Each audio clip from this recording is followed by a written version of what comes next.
តសង្សារមហាធំធេងសុខតែងងវេ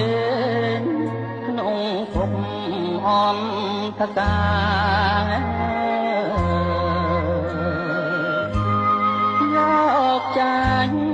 យកឈ្នះក្នុងអាណត្តាមិនគិតអាត្មាកាយមិនមែនកាយទទួលជារុនធ្ងន់លើសគិរីសពកាយអន្ទ្រីស្ទើរតែព្រះធ្លារងគ្រោះព្រោះស្នេហ៍ផ្ដន់ពីរូបកាយប្រែคล้ายឃ្លាតឆ្ងាយឆ្ងាយពីស្រីថ្លៃបងសែនស្រឡាញ់អាណិតអូនណាស់ដោយបងដឹងច្បាស់ថាអូនភក្តីតែបងមិនអាចជួបមុខចរណៃ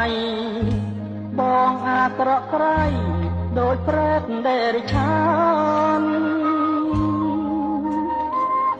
ហើយចងបងស៊ូតែឃ្លាតពីស្រីបងលីពីស្រីស្រីនៅសុខសាន្ត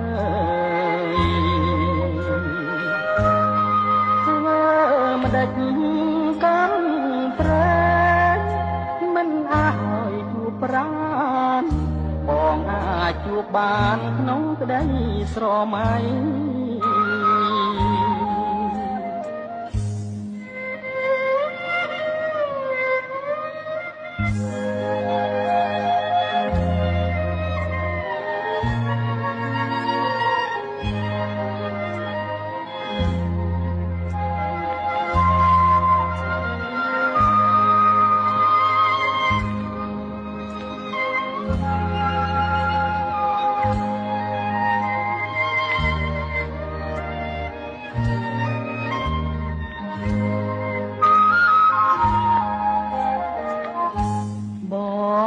សែនស្រ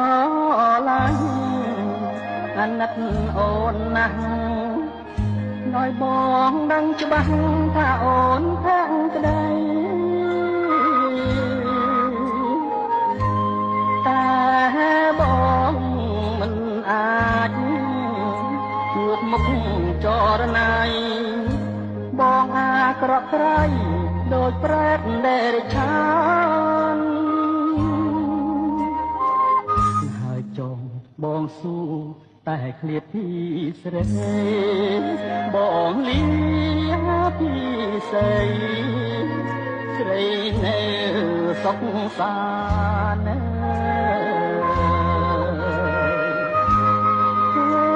ម្ដេច